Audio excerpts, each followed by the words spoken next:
Hey, what's up, guys? With a Hallyu Blast. I'm Serg. And I'm Oscar, and today we react to BTS's live stage performance for their song Boy With Love.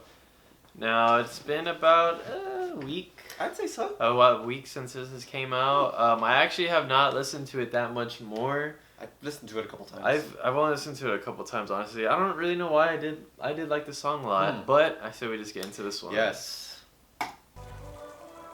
You're gonna see the choreo. The choreo from what we saw in the music video did look interesting.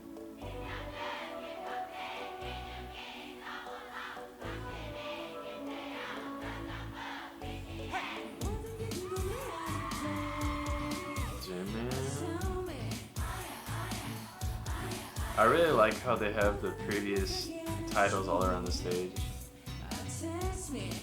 All their albums.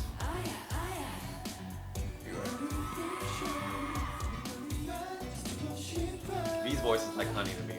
I'm all about it. He has an amazing voice.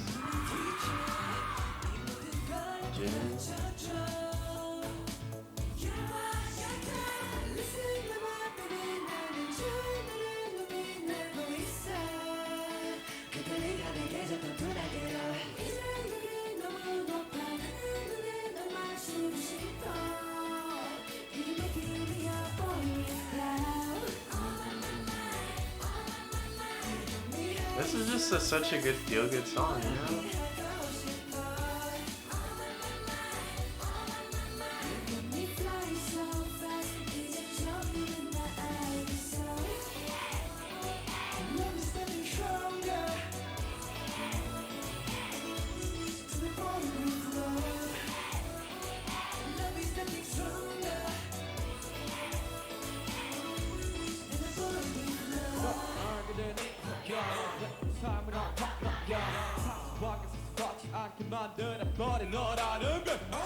I love Sugar's part in this song, though.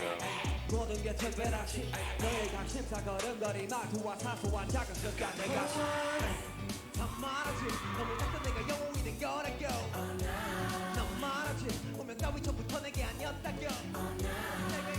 don't know whose rap is my favorite out of this song. They all vibe differently. They do, like really differently.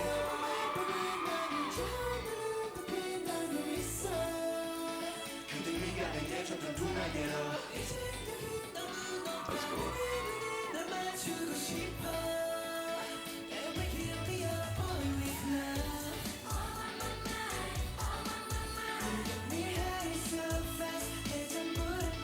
The choreography doesn't seem like that crazy, but it does look like a lot of fun, you know? Yes.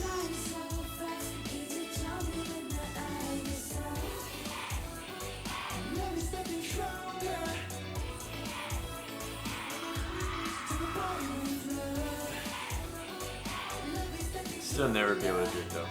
Oh my god, hands down.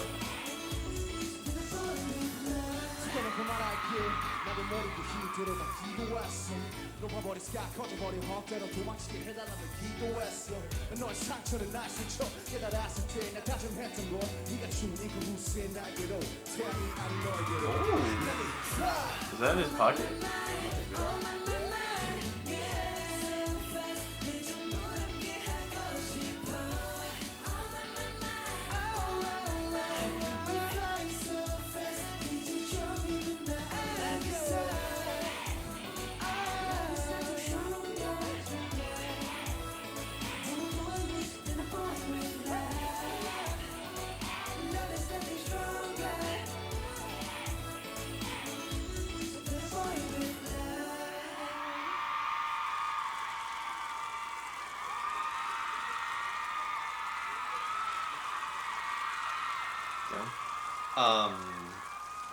You know what I'm most curious about actually? What? Is how the members feel about this song. What do you mean? Just because it's pretty different from what they've done. Oh, my voice cracked. It's pretty different from what they've done in the past. It's much more laid back. It really is. Like, I don't know what song I could really compare it to from the previous ones. Almost none. At least there could be a B-side, but I mean, yeah. Well, not including B-sides. Like title track wise, like I don't know if I can pick a super similar song really. Nothing. No. I can't think of anything. I really can't think of any other song. I don't know. Well, thanks to a lot of y'all in the comments, I believe somebody pointed out that the person that wrote this song actually wrote TXT's song. Yes, I saw So that. thank you very much, and it makes sense. It really does, They, 'cause I they think- are really similar. I think that's one of the things I said in our initial reaction. I was like, this reminds me a lot of TXT's song, and that totally makes sense why it happened, you know? They both just have this like really feel good Yeah, feel good's a good way to explain energy it, around to it. Like that's the best way to explain it, honestly.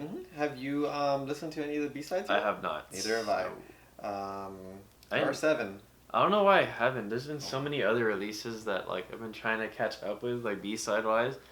But I don't know. BTS, I think for me they have always had really good B-sides. Oh yeah. Like they're not really a group that I would ever really skip over them. It's just, I mean, I just obviously just haven't gotten to them yet. But like there are some other groups where like you hear B-sides, you're like, this is okay. It's okay, yeah. But like with BTS, like you can probably find your favorite song off the album that's on a title track through B-sides. You probably actually like they really have a lot of good B-sides. I have a question. So as you know, I guess we can use Blackpink in this instance as well, because I would probably say up to this point, Blackpink is probably the biggest girl group. Yeah. Internationally. Yeah. So as Blackpink and BTS, they get bigger and bigger and bigger. Do you think as new fans get introduced to them, do you think that those fans would be interested in going into other groups, or do you think that they would just stay with those particular bigger groups? Because there are instances where fans don't stray too far from what they know. I think it goes. If they fall into the whole fandom hole, then yeah, I don't think they will. They might explore. That's an interesting way of putting it. They might explore a little bit, but I don't know. It's really hard to say. Like, I feel like people that are being introduced to this, they're like, "Oh, this is interesting," but something has to happen to make people want to listen to more.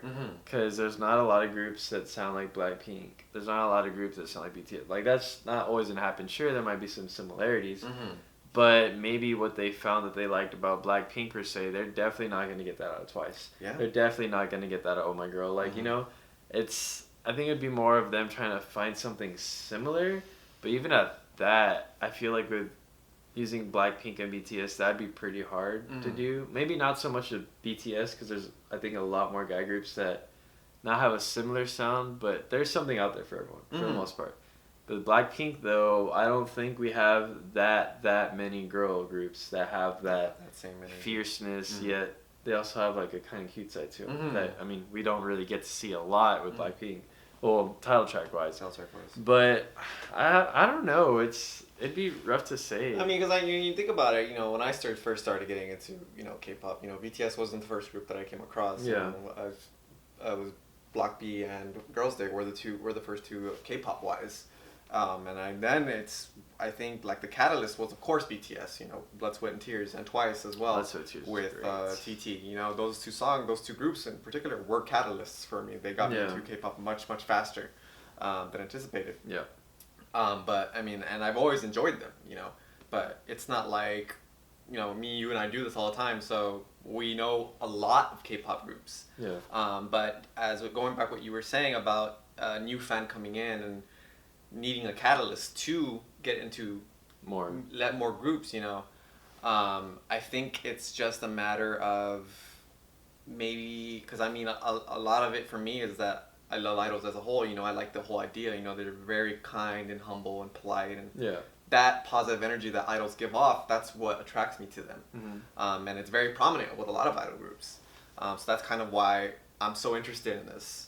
But from a fan who's never really been interested in Korean culture or any other group for that matter, I don't think they would stray too far, I guess. They probably would just stay with what they know. They would probably just scratch the surface, and like most of the time, I feel like when you're just scratching the surface because of a couple groups, you'll only just dig deeper into those certain groups. That's a good way of putting it. Like, I feel there would have to be something else. Like, I feel like there would have to be another comeback happening from another group that would get like publicized. Like, I guess the biggest one right now is Twice, because I mean the comeback comes out tomorrow or today, or as of recording, it comes out tomorrow, basically.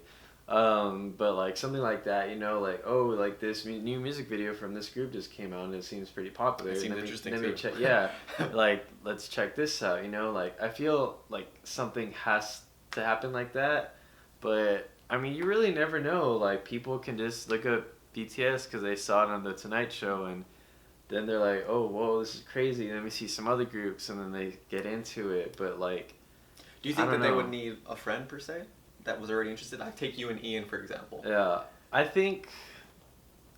feel like it is a little bit easier when you just have someone open the door for you, because like with Ian, I think I had told him about K-pop, but I never really like told him to listen to it. I don't think I really did, because I never really thought he'd be into it. And then the Red Velvet was coming to Dallas, and he lives around that area, so I sent him the concert poster, and he was like, well, I mean, why not? Like, I want to, like, you're going, might as well check it out. And he started looking up Red Velvet and all this other stuff, and he got really into it, you know. And when I first met him, he didn't even know. I think he only knew like 2 of the girls' names. Yeah, he only knew like Wendy and Irene maybe or something like that. But I think it really does help when you already have a friend that's into K-pop, and I feel like that is a lot easier to find nowadays. Like, there's a lot more people into K-pop. Yeah, just the other day actually, I was driving, and then these drunk people came in the car.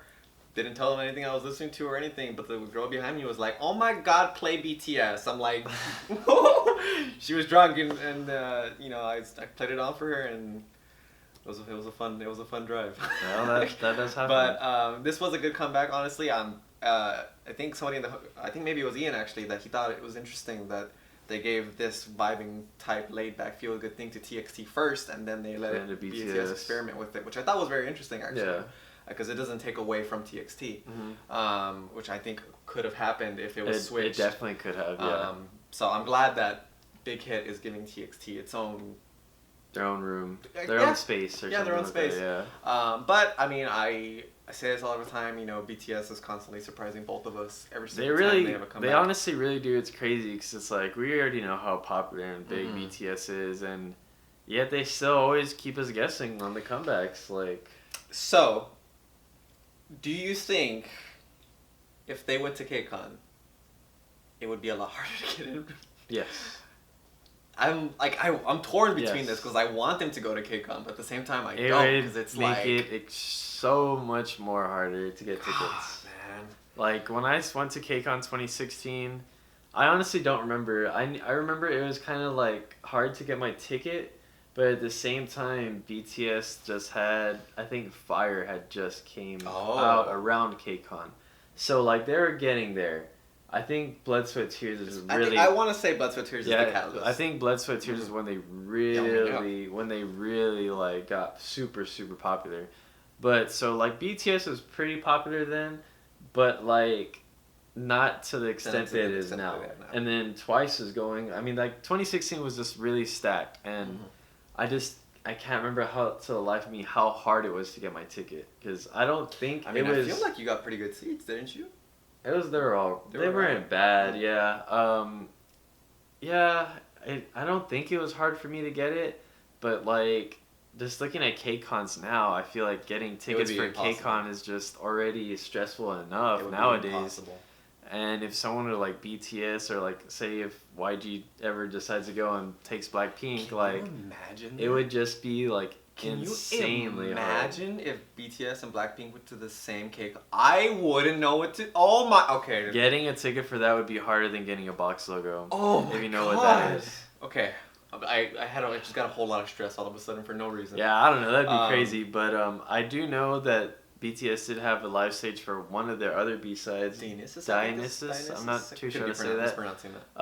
So I don't know. We might check that one out. We'll see about it. But that is going to be it for this video, guys. Like always, leave some feedback down below. Hit that like and sub button. And that's all. See you later.